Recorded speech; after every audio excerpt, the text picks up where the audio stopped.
many of y'all are going to log in, and that's totally cool. Just wanted to give y'all a little bit of information about what's been going on with me. Thought about getting all dolled up for y'all, but you know what? This is what it is. Many people have been asking me what's been going on. How are you feeling? What's happening with your health? We're worried about you. Well, here's the shtick. I will pass on all the information that I have as to date. What I'd like for you guys to know is that I am alive. I'm kicking. I am doing my exact thing that I always did. I am going to attempt to live my best life regardless of what's going on with me, health-wise, mentally, or physically. We all know that about me if you've ever met me. My company is growing and thriving, and we are still continuing to do classes for everyone, as well as having people that are teaching. I am continually training new instructors, and everyone that we send out to you guys has been trained by me personally. So please know that even if I'm having some type of health issue and I have to cancel or change a class, we work very, very hard to bring out an instructor that's good for you guys. So keep that in mind. So I want to start off all of this by just saying I am an ex-gastric bypass patient. Back in 2007, I had a Roux-en-Y surgery done, and I was 430 pounds for some of y'all that don't know that about me. I've always had gastrointestinal issues. I've always had gynecological issues. In fact, having some female reproductive organs removed when I was 25. So I've always had some type of something going on. No spare parts in my body whatsoever. So had the Roux-en-Y surgery done in 2007, and I had an amazing recovery from it. Never threw up, never had any issues, never had any electrolyte imbalances, never had any vitamin deficiencies. Didn't have issue one. For going on 15 years. So I am since 2007 a gastric bypass patient that has managed to get my weight off and keep it off. And in about 4 years after that surgery, I had to have my gallbladder taken out, which is kind of normal for most people, and a few other little things like, appendix and that kind of stuff. But nothing crazy. And I've been healthy ever since. I do have epilepsy from a very bad car accident back in 2010, which a lot of you guys are familiar with, where myself and my kids were hit by a drunk driver, and my daughter needed brain surgery to save her. I also have epilepsy from that accident as well. Everything's been being treated totally fine without any issues. I started my company in 2017, and April Fool's Day at 7:05 a.m. I was able to walk away from nursing completely. So my background, for those of you that don't know, is ER and trauma nursing for the last for over 10 years. And I started a company teaching how to save lives, CPR, advanced life saving for adults and pediatrics, and now I train instructors and have people all over the country teaching for us. So of course, I do have a very active lifestyle. I'm constantly going and running and doing things at all times. So after several years, I finally started having the skin removed from my weight loss surgery. And in August of 2022, I had the very last surgery performed to remove the last bit of skin. Now, for any of you that know, to have plastic surgery, you have to be completely healthy. You have to have normal labs. You have to have normal values. You need all of these things in order to actually do well with plastic surgery. I had no complications. 4 weeks after that surgery, which was a very, very large surgery and had large incisions involved, I went on a trip. I went to Miami. I got to have a blast with my girlfriends on my cousin's bachelorette trip. Totally a blast. Had a great time. Living my best life on a yacht in a bikini. Yay. We know I love bikinis. So when I get back home from that trip after 5 days, had a couple of palpitations, a little short of breath, a little tightness in my chest. Thought potentially I am having maybe a blood clot in my lungs because I've had a major surgery and realized my background is ER. So I think I potentially have a blood clot.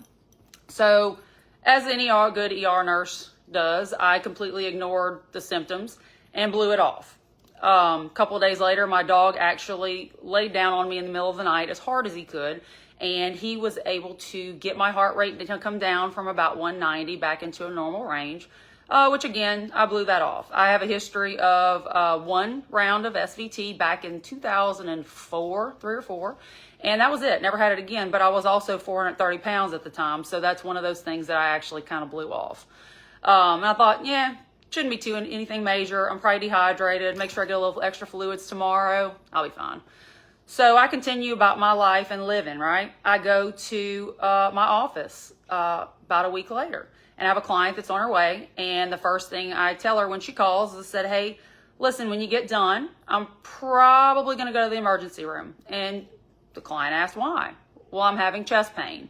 Okay, well, if you're having chest pain, the first thing you should do, and this is coming from an instructor as well, is call 911 and get to an emergency room. I'm not a good patient. I'm a typical ER nurse. So I actually did not even go. I curled up in a ball and called a friend of mine who was actually in Cabo, and I went to the urgent care that she works at, got an EKG, ended up going to the emergency room. Now, once I got into the emergency room, they ran several tests. They found out that it was not my heart, according to what was on the test. I was tachycardic in the 100 to 120s, but I was also in liver failure. Now, liver failure, why? For those of y'all that don't know, I don't even drink. I don't drink, I don't take medications, I don't do anything that would make my liver be out of whack. So they admit me to the hospital. I also have what's called a positive D-dimer, and that is indicative of a blood clot somewhere, potentially in your lungs, and it painted the perfect picture of a blood clot. So I have tachycardia, so my heart's racing, I'm short of breath, I can pinpoint where the pain is, which is only my heart. Felt like someone squeezing it as hard as they could, and it won't stop. It will not go away at all, and nothing they're doing is helping. So I get admitted to the hospital for testing. I'm admitted to the hospital for the next 4 days as they run additional tests to try to figure out why am I having this chest pain and what in the heck's going on with my liver? Why is it wrong? What's wrong with it? Why are you having these problems? So I got a little bit of fluids in the ER, and then that was it. So I'm on the hospital for 4 more days, and they run a bunch of tests. They run an ultrasound of my liver. They run some scans. They run MRCPs. They run ERCPs. They do a scope. They scope upper and lower. They try to figure out what's going on. No answers. The one things that they didn't do is they did not do a stress test, did not do an echo on my heart to see if it was anything more than just, troponins and EKGs. So I requested those before I left. Both of those came out okay. Well, they discharged me, and that was it. You're going to go out for exploratory laparoscopic surgery. You're going to go for a consult in their office and see if they can try to figure out what's possibly going on with you. We think it's your gut. Okay, we found some dilated bile ducts. I don't have a gallbladder, so we know it's not a gallbladder, but could it be there's a blockage in the common bile duct or something going on that's causing me to be in this liver failure? So I go home. I'm home for a total of 6 hours, and laying in the couch, stood up and blacked out and woke up face down in my living room. Now, luckily, I have some really awesome neighbors in my apartment complex, Erin Grimion and her fiance, and they came in and rescued me out of my Fort Knox apartment, and I got right back to the hospital. I'm in the hospital for just a couple of hours in admission hold, and I go into unstable SVT while I'm in the ER. Get given a bunch of medications. I go up to the floor a little bit later, and I have exploratory laparoscopic surgery done the next morning. When I wake up, I have a PEG tube now. So I get a PEG tube, which is not for me to eat with. It's just to heal a tract, because remember, I had the Roux-en-Y surgery done years ago. And to heal a tract in that limb to make sure they can put some contrast dye through it and see what they can find. So, great, have a PEG tube. And I don't like dealing with any pipe, hole, or tube in anybody, much less myself, because any hole or tube is just setting you up for infection. So I am very, very cognizant of the fact that I do not want to get sepsis and I have this tube hanging out of my side all this time, which is painful, by the way, and I'll never do that shit again. It's not going to happen. So I have this PEG tube. And I have it for a couple of weeks, and I have to go to radiology to go get a scan done through it. So they're going to do some contrast dye through my PEG tube. Mind you, they still have not figured out why I have chest pain, which has never gone away. I'm still tachycardic in the hundreds, which has never gone away. And now, on top of my chest pain, I have abdominal pain. So they've added on a new problem to what I didn't have before. So now Christy has abdominal pain and chest pain that won't go away. Nothing's stopping. So I go in for my radiology scan, and when the physician walked in, he introduced himself, and I went, oh crap, they gave you an MD? It was actually somebody I went to high school with. So luckily, he's super smart. So this physician, who also was internal medicine and radiology, we get to talking. Well, this radiologist now gets to know my history, everything that's happened with me, everything that's gone wrong. So he knows what he's potentially looking for. So we do this scan through my PEG tube, and the fluid that they put in is supposed to go straight through your intestines and digest out. It doesn't go anywhere. They put it in the PEG and it just sits. It hangs out. That's kind of weird. So he asked me, Christy, can you roll to your left side? Sure, I got it. No problem. I roll over to my left side, which sucked, by the way. Rolled over to my right side, which is the next way he asked me. And he's like, this is weird. Nothing's moving. So I rolled over to my abdomen. It finally moves. So the dye finally gets through my system. Great. Sounds good. So he tells me, look, I don't see why this PEG tube can't come out. Everything healed well. Looks good. So I'm picking up the phone to surgery. Hey, y'all, look, this PEG tube could come out. I don't need it. I'd really like to get rid of it if it's humanly possible.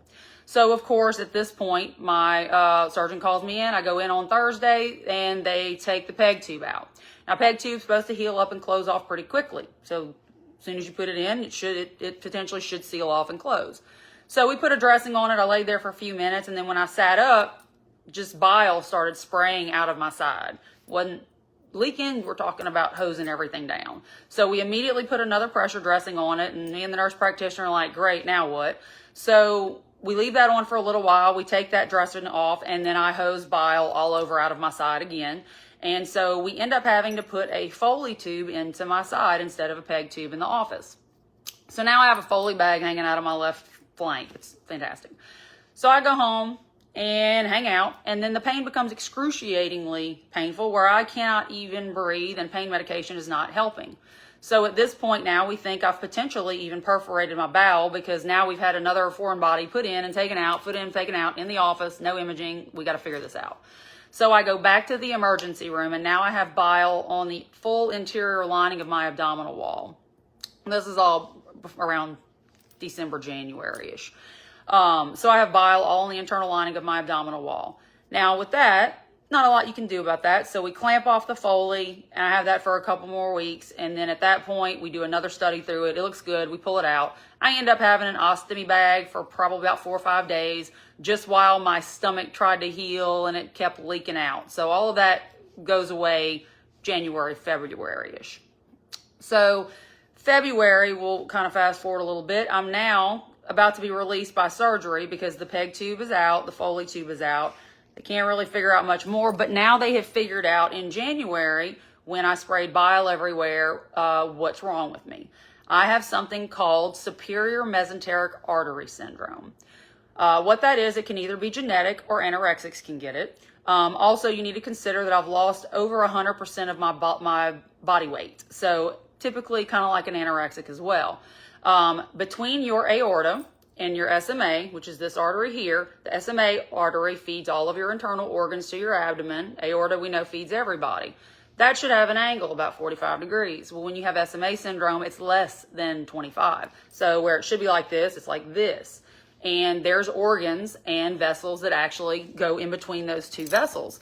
And when they are collapsed and there's no fat pad between them, it is excruciatingly painful. I cannot explain to you how painful it is. It's also something that you cannot see unless you go looking for on a CT scan. It doesn't show up on lab values. None of this shows up because it's a vascular issue that's compressing. So unless they know to go looking for it, they're not measuring those angles.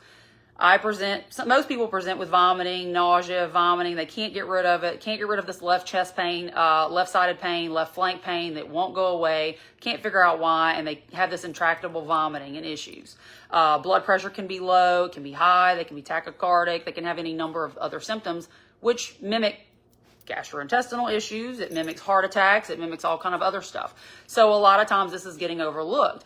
They'll take the CAT scan, they'll see it, it looks normal, they don't see any bowel obstruction, which is what it looks like. It's typically a bowel obstruction, but there's no obstruction there. So if they don't actually measure the angle, they're not going to find it. So they had something that has to be actually told to radiology in order to look for it. Why do I know that? Because the doctor that found it told me that. He said, listen, as a radiologist, we get abdominal pain. That's it. We get nausea, vomiting. So they evaluate for just that. They don't go in and measure angles of vasculature when they're doing that. They look for obvious issues. So by him knowing the actual background of my health, he was able to figure this out. Thank God. Now I got a diagnosis. Hallelujah. We know why I'm having abdominal pain. Why do I have chest pain? Still don't know that, but it could just be referred pain from this abdomen because it's putting a lot of pressure on my chest. So we're going to go with that. So Fast forward, where I'm getting released by my surgeon, and he says, listen, I'm best. Everybody sends everybody to me because I'm typically the second and third referral source. I said, yeah, I know. I've known that forever. Now what? Well, we need to find somebody that is in bariatrics and specializes in GI and a couple other things. Let's just see if we can find somebody that knows better about superior mesenteric artery syndrome. Fair enough. I'm down. Let's do it. I'll start making some phone calls, see what I can figure out. So I asked a bunch of you guys, hey, who do you know that's great in bariatrics and GI? Because my bariatric surgeon from back in the day has since passed away. So I get a couple of names out. I'm about to start getting some information and finding some stuff out. And what ended up happening is, this was on a Thursday. I have to speak at Women's Hospital to give a speech. Did my speech, was doing okay. 2 days later, I ate something. Now I know when I'm about to speak, I can't eat. If I eat, pain hurts, I cannot function. So I have to not eat before I do anything. Well, I made the mistake of eating a bite of something while I was lecturing. Immediate pain ensued. My stomach swelled up. I looked 9 months pregnant, and I was in horrible pain. Luckily, I was just about finished with the course, laid down and took a nap when I got home. Now, when I woke up, I stood up. I vomited everywhere, threw up. Now, I do not throw up. I don't throw up on anything. I never threw up when I had my first Roux-en-Y surgery way back in 2007. I'm not a puker. So when I threw up and that pain was so excruciating, I immediately knew, holy crap, something's bad wrong. So I drove myself back to the emergency room. I get a new scan done, non-contrasted. I'm hanging out for hours in excruciating pain, fetal position. Nothing's helping. I can't do anything. They finally come back in, do another CT scan with contrast this time. I have twisted bowel and I have an internal hernia. So I have an emergency bowel resection the next morning. Well, a couple hours later. So emergency bowel resection, because they don't know how long I've been having this twisted bowel and do I have ischemia, like what's going on.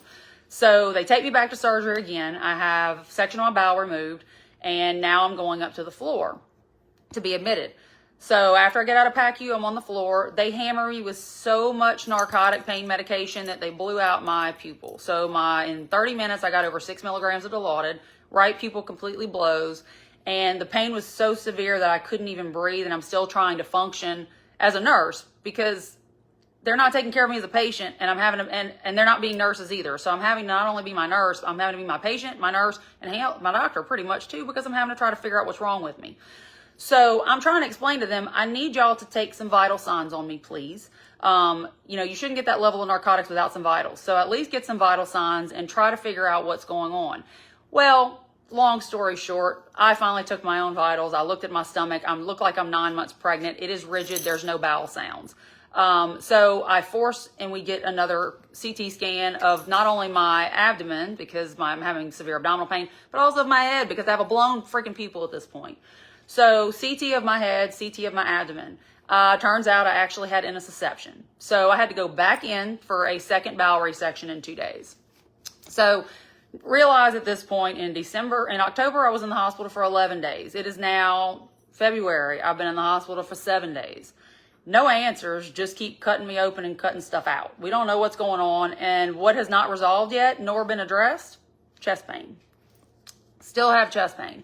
They did finally give me some 25 of metoprolol to take twice a day as needed. It has helped with the tachycardia, but it doesn't go away completely. So they just start saying, it's POTS.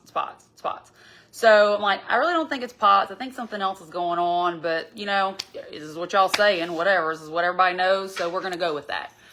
So this is February. I heal from my bowel resections. And as I'm healing from that, I start doing pretty good. I'm doing well, doing good. I'm thinking, you know what? I'm starting to figure out the food I can eat, and I'm doing a little bit better. So I had a couple of good, decent months where I'd have pain, and I'd have some days that were bad, some days that were good, but not too bad. So fast forward to June. I made it all the way from February to June at this point. I'm now discharged from surgery again because my bowel resections have done well. Everything looks good. We think we may have fixed the SMA syndrome potentially, because some of the fixes for SMA are Roux-en-Y surgery and to revert do a resection. So I've had both of those done. So potentially this has fixed what's wrong with me anyway. So yes, I'm done. So I'm thinking, hot dog, I'm feeling great. Life's good. Let's move it. I'm gonna be back on my life thing. So June 19th, I have to teach a class at LSU Dental School. LSU Dental School, I do their physician sedation dentistry program. And while I'm in the middle of teaching their class, my heart rate was high. It was in the 110s, 120s again with taking the metoprolol, and we can't get it down. So what we're doing is I'm just teaching the class and letting them know, hey, look, if I fall out, this is what I want y'all to do. Luckily, I was training another instructor at the time who was also an ER nurse, so he was ready and available if necessary. Because as we know, I'm a little hard-headed and I'm going to do it anyway. So I taught the full class, and on the drive home from New Orleans, I started having severe chest pain. My heart rate went from 120 up to 200 while I was driving, and I felt a ripping chest pain between my heart straight through my shoulder blades.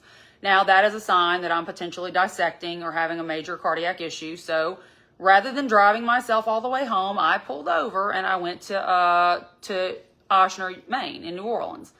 Got admitted there. Now I have a severe case of colitis that they're admitting me for. Again, they're not doing anything about the chest pain. We're just going to deal with this colitis. So I'm in admission hold there for 28 hours, get transferred to Baton Rouge General. Not Baton Rouge General. I got transferred to Oshner in Baton Rouge, which had fantastic care at Oshner in Baton Rouge. They actually listened to me, and the physicians and the providers were actually very cognizant of everything that was going on. They not only treated the colitis that I had, they also made sure that just because it doesn't look cardiac, they went ahead and checked anyway. So I had a heart cath done in June. Thank God. I was begging for it. I was hoping somebody would finally do it because I have a significant cardiac history for my family. So the heart cath actually is clear. Okay, well, great. So hospitalist tells me, look, Christy, it's probably because you've had all these abdominal surgeries now. So, it's probably adhesions. You're probably just going to be fighting this forever at this point. All right. So I'll deal with it. Something else to deal with, whatever, it's fine. So I get discharged after 7 days and I go home again.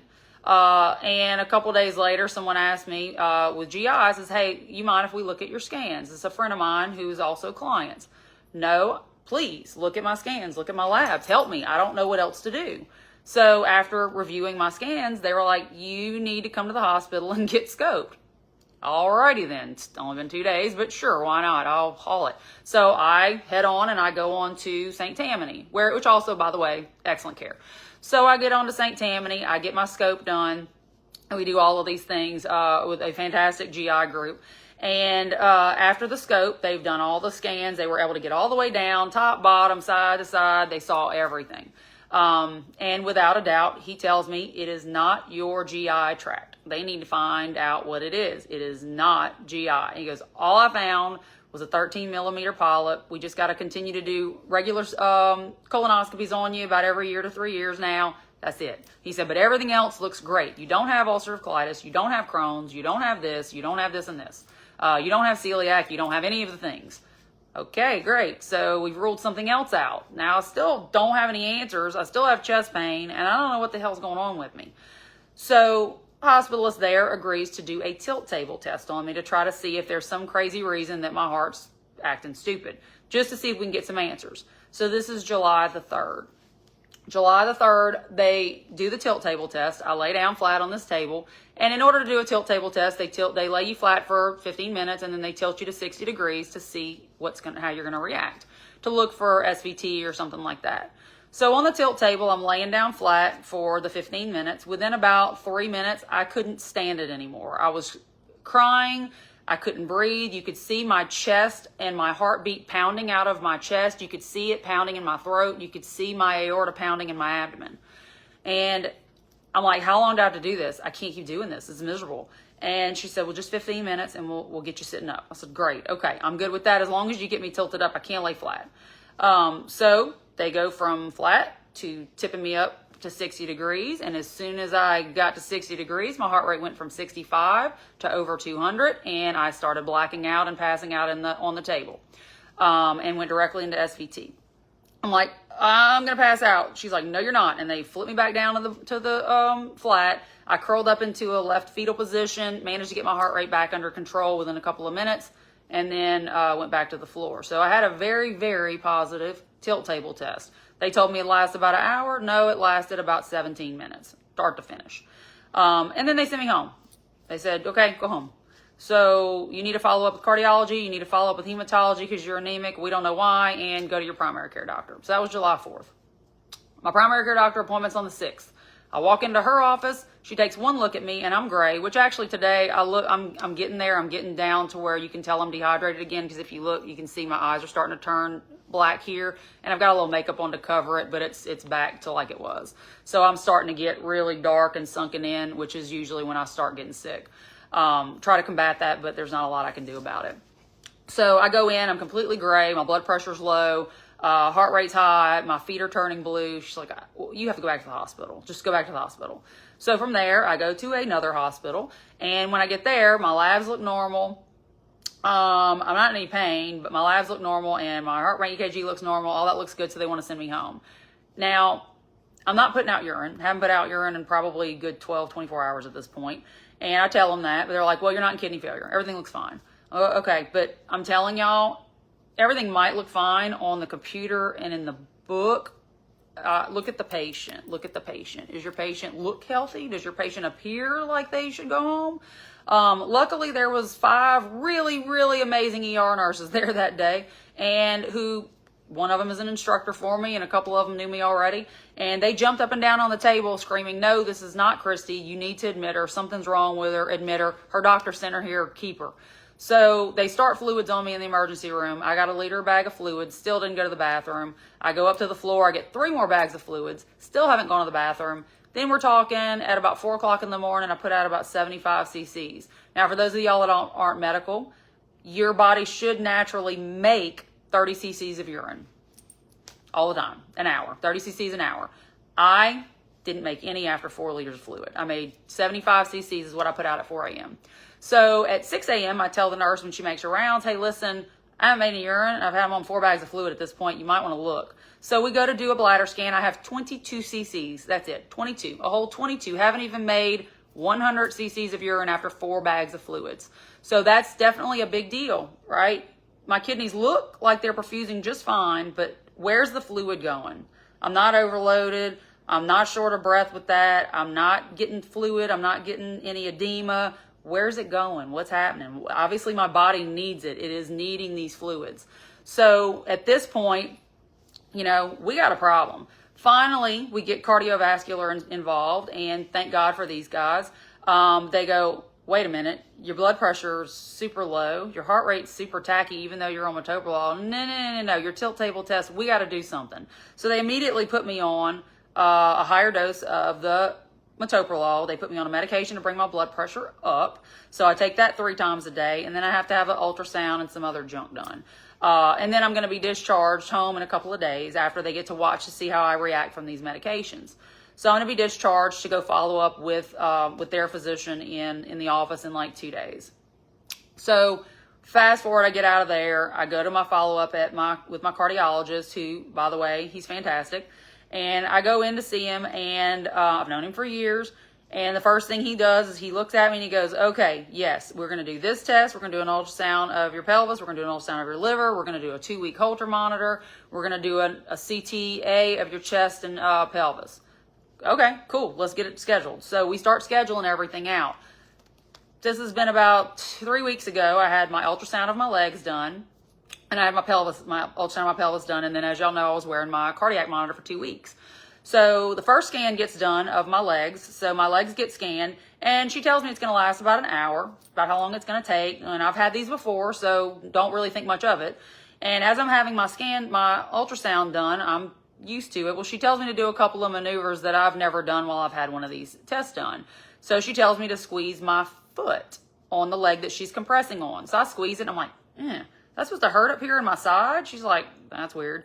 So then she tells me I have to vagal. Why vagal? So when I start to vagal, it feels like my left side is ripping apart, completely ripping apart.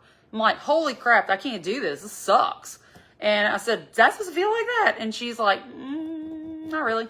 I said, okay. So they keep doing this. My test for my ultrasound lasted almost 2 full hours. And every time I'd have to squeeze or do something, the pain, I felt like my side's ripping apart. So there's obviously something going on. We know that, but I got to wait for test results to figure it out. So next week, I get the pelvis done. in exact same situation. I feel like my sides are ripping apart. Everything hurts, and I don't understand why. What's going on? I have this weird knee pain on my left side. My feet keep turning blue. My left ankle keeps swelling. I don't know. It's all weird. Everything's strange. And half the time I can pee, then sometimes I can't at all. I have positive D-dimers on labs when they come in. A lot of times my urine has protein and blood in it, and they can't, they say, well, you just probably passed a kidney stone, because I have a history of kidney stones. And let me tell you something, that left flank pain is legit. It hurts. So at this point, I have to get my monitor put on Friday. I've had both of my scans done 2 Thursdays apart, and my doctor's appointment's not till the 23rd. So I get a text message from my physician, and he's like, hey, I need to talk to you. I'm going to call you this afternoon when I get done. All right, sure. Hadn't even had the scans done. I hadn't had the CT scan done, and I hadn't had the Holter monitor on yet. Well, come to find out, not only do I have SMA syndrome, I have 3 additional compression syndromes that are crazy rare. I have superior mesenteric artery syndrome. I have something called nutcracker syndrome. I have pelvic congestive syndrome, and I have May-Turner syndrome. Now, you can start top to bottom. SMA syndrome we've talked about. That's the aorta and the SMA compressing on the duodenum and your other vessels. Nutcracker syndrome is when your left renal vein is being compressed and it's not allowing blood flow. So that basically mimics a kidney stone pretty much 24 hours a day. You can pass blood in your urine. You can have protein in your urine. It's left-sided flank pain and back pain all the time. Can be short of breath. And what's happening is the blood can't go through the kidney. It backs up. So you start having issues with that. So that is nutcracker syndrome. Now, pelvic congestive syndrome is when the compression is on the vessels going into your reproductive organs. So I have compressions to those organs as well. And May-Turner syndrome is when there's compression going on to your iliac vessels. So I have compression to the SMA, the aorta, the left renal vein, the iliac vessels, as well as the pelvic vessels at this point that we know of. We've gotten these on ultrasound. So now we're going to not worry about the CTs. We ain't worry about that. We're going to do an MRI to kind of map everything out, try to figure out what to do, because the problem is that with all of this, stenting a vein is not necessarily a great idea, because if you stent all of these veins expand and contract, depending on what your body's doing. So a migration is you can be very susceptible for migration on any stenting. So, we're trying to figure out how do you fix this, because they're all very rare and there's nobody that really treats any of this mess across the country. So game plan at this point is what we're doing. So get an MRI of the abdomen pelvis and try to map everything out and see where it is. So he lets me know he's going to get vascular surgery on board. So we're going to get 2 vascular surgeons to take a look at it and see, what our options are and what we're going with. So let's fast forward. Okay. So that was on day 1. You tell me all of this. Well, 2 weeks, we're trying to get the MRI approved because, insurance sucks. So trying to get that approved, finally get that approved. And I get a phone call that says your MRI has been canceled. They want to see you in the office as soon as possible. Well, now what? I hadn't had any tests done. All I can think is I've had my EKG, my Holter monitoring results should be back, and maybe that's what's going on. So now I go in thinking it's my Holter monitor results, but instead they had actually reviewed all of my old CTs, figured out what it was. They found an additional compression area besides what we already knew. So at this point, I now need to have several additional specialists on board. We got to get probably urology and nephrology. We also need to get gynecology on board, potentially a transplant team if we end up having to have a full nephrectomy of that left kidney, depending on what's going on with it and the treatment course for it. And if that's the case, I am going to look into to live donation for anybody. So I will be looking into that. So if anybody does know anything about live donation, please feel free to send me the information, because that's going to be the next thing I'm going to be researching. So if I have to donate the kidney, then I will definitely do it as a live donation for somebody that needs it. And then where do we go from here? So there's going to be a lot of specialists on board, a lot of people that are looking for it. But all that to say is that listen to your patient. Go with your gut. If you feel like something's wrong with you, if you feel like something's wrong with your family member, if you feel like something's not right with your patient and you can't figure it out, go looking for the damn zebras, y'all. Yes, I had tons of horses. I had, needed bowel resection. I had a stricture in my common bile duct. I had issues, but there was an underlying issue that was there that nobody paid attention to. So now, not only did I have all of these problems, I also am at high risk for blood clots. So I can get DVTs, PEs, kind of a walking dang time bomb at this point. So it's really important to pay attention and to listen to your patients and advocate for them. Because I've been doing some research, y'all, and luckily I have a healthcare background and I know a lot of people. So I've got a lot of people that are on my team that really want to see me get better and get healthy. There's not a lot of people out there that have that, and that's where I'm lucky. I belong to a support group for all of these compression disorders, and I'm reading these patients' stories, you guys, and they're horrible. I feel so bad for them. Some of these people have been 8, 9, 10 years trying to get a diagnosis, continually being treated like they're drug seekers or pain seekers. I get treated like that every time I walk into a building because they think that I'm just looking for pain meds. When in all actuality, I just want some relief and I want this to be fixed. I don't take pain medication at home. I don't drink. I don't do anything on the back end. The only time I take it's when I'm actually in the hospital. So to ask a patient like that, how much pain meds do you take at home? First of all, why does it matter? There's an issue. See that. And then patients like me also have issues with constipation because you don't have the blood flow for your bowels to work correctly. So it appears that you're always constipated because you are, but it's not an opioid constipation. It is just because your bowels don't work because there's no damn blood flow anywhere. So this is why I've dropped so much weight. This is why I've been in and out of the hospital. And at the present time, we're looking into figuring out what's the best option for surgery and where to go next. But again, because these are such rare syndromes, there's a lot of research that needs to be done on it. But luckily I have an amazing team out there and about that's really, really pushing for me.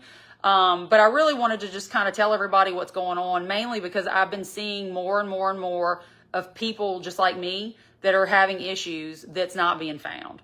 And they don't have the background or I'm going to keep pushing until I get an answer. It just doesn't exist. So that's why I really think it's important to listen to your body, listen to your patients. Gastric bypass, gastric sleeve, and weight loss surgery is so prevalent now, and we don't really understand what happens long term with it going forward. So it's really important to understand these vascular compression disorders, because if you think about it, if I've lost 100% of the weight I've been carrying my entire life, do you think the vascular system's not going to have to compensate somewhere for that? So keep those things in mind when you're dealing with your patient. Keep those things in mind when you're dealing with your family members when they can't figure out what's wrong with them. Potentially, do they have some kind of underlying compression disorder? Do they have some kind of underlying other issue that's there that we don't know about and we don't understand? So keep advocating for them. Look for the zebra. Don't look for the horse. The horse is already there. You can see the damn horse. Look for the zebra hiding in the field, because if they're still having problems and they keep coming back, you can't figure it out. Maybe ask somebody that knows better or that has an idea, or start looking for things like that. If you have that patient that has abdominal pain over and over and over again, and it keeps getting scanned, keeps getting CT, keeps getting vomiting, and can't do anything about it, the thought process is, hey, try to find out if there's something that's compressing something else. Ask about SMA syndrome. Ask about nutcracker syndrome when you have a patient that keeps dumping blood and protein in their urine. That's what it does. It looks like a kidney infection, and it looks like a kidney stone with no evidence of a stone. So think about those things when you have that patient with that history, because I can promise you there's more people than just me that has this. There's more than 0.3% of the population that has compression disorders. So get out there, having people ask, look at it, try to figure it out, because I promise you there's a lot more than just me that's like this. There's a lot of people walking around in excruciating pain every day, all day, because of these issues, these compression disorders. And if you can figure it out and get it fixed, maybe a lot of us will have a little bit better way of life. That's where I'm at with this. So I appreciate everybody listening. I just did this as a quick little, hey, here's the deal. I'm going to be doing some more videos just to keep everybody in the loop. But please realize I am not slowing down. I am not changing my way of life. I am still teaching every day. I am still traveling. I'm still working, doing everything I have to do to continue my lifestyle as long as I possibly can. I am not going to let this knock me down, even though it really has, but I'm going to keep my positive outlook, because that's all I've got left. So, I appreciate all the prayers. I appreciate all the support and everybody that's been on the back end cheering for me and rooting for me and trying to help me get better. I appreciate all of my instructors that have been out there and teaching for me and pushing to try to make sure that the business and all of my clients are being taken care of, as well as your own. Everybody's done an amazing job, and I can't say thank you enough to everybody that's been around and been supportive of me. So for anybody that's reached out, I really appreciate it, and thanks you guys for watching. I know it's a long video, and it's probably kind of boring, especially if you're not healthcare, but that's what's been going on with me. So hopefully they will get me fixed up in the near future. We're you know, hopefully it'll be before the end of the year. Maybe I won't be one of those people that's, you know, 8, 9, 10 years out, still in excruciating pain, waiting for some answers. At least at this point, we have answers. It's just a matter of how to fix it, when to fix it, and what can we do to fix it. So, but thanks you guys for watching the video. I appreciate it. If anybody has any questions or you want to reach out, feel free to message me. You know, at any time, I'm happy to answer any questions or anything you've got. And thanks you guys. Y'all have a good one. Bye.